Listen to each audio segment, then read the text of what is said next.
bronze. Dalawa 3,150, D6 3. Mas mura nga yung platinum. Okay, palakpakan niya naman. Ano gusto nyo? Platinum o bronze? Sino naka-insure natin sa kamay? Aba, madami na. Yung mga first timer magpa-insure kayo. Mamaya, hindi nyo malaman pag bayo sa hagdanan.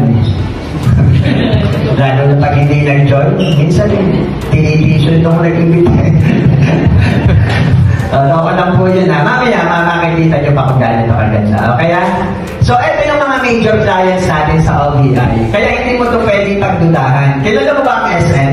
Yes! Oo, kung may magdududa tayo, mas lalo na dapat to, ang laking company nito.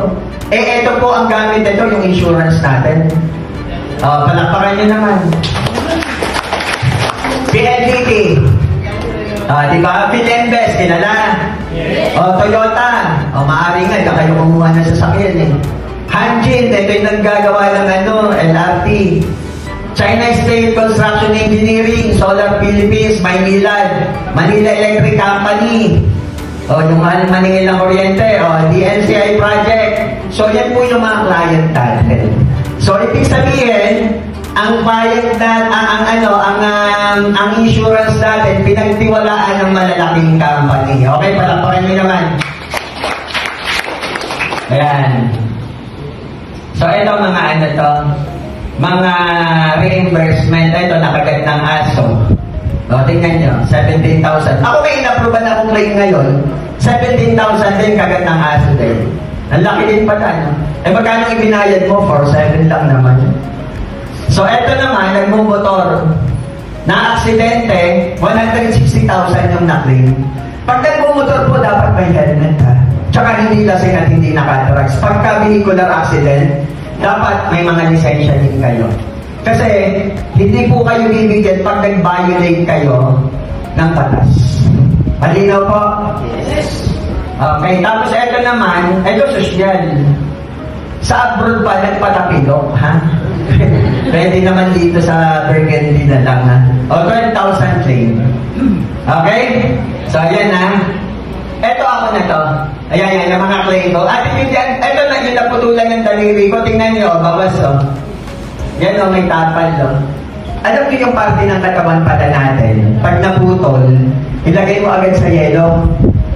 Tapos tumakbo ka sa ospital, kailangan 3 hours makadating ka para maikabit. Pero pag hindi na ikabit, wala na. Yung mga misis dyan, mga mister, yung mga nachichiks na, maganda kayo lagi ng styrofoam. Para pag disgrasya, alam nyo gagawin, at least natuto kayo sa akin.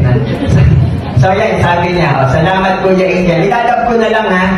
Salamat Kuya Angel, naka-claim ako, kaya lang 50,000 lang. Dapat pala sinagad ko na para 100,000. Okay. Yun na sinabi niya, hindi na mo.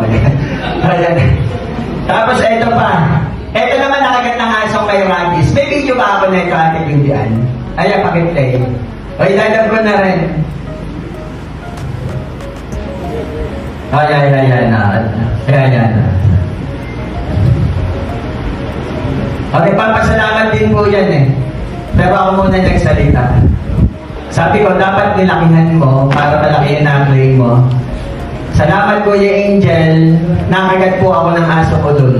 Aso, totoo, ang nakakagat dito aso mo dun, kaya nagpa-injection agad. Kala pinibiro eh. Mamaya makikita nyo pa, dami kong time na ganyan. O si Mami nga, nakagat ng centipede eh. Tapos nga, nasa si Mami Bertie. Nakagat ng centipede. Ina-approve ng company, makaka-claim. Palakpakan nyo naman eh. Baka mamaya, kagat ng langgam lang. Ang mahalaga kasi, ang gustong nakita ng company, eto ha, tuturuan ko rin kayo, pag mga insect bites, kailangan may pamamaga, may nakita na nangyari. Ha, baka naman mamaya, kinamot nyo lang, tapos mag-claim kayo, aba, ayun naman. Palakpakan natin si Coach dyan. So ito tipo, o sino gumagamit dito? Hindi naman naka-live ha? Walang magdidimanda sa akin. Sino gumagamit ng Gcash?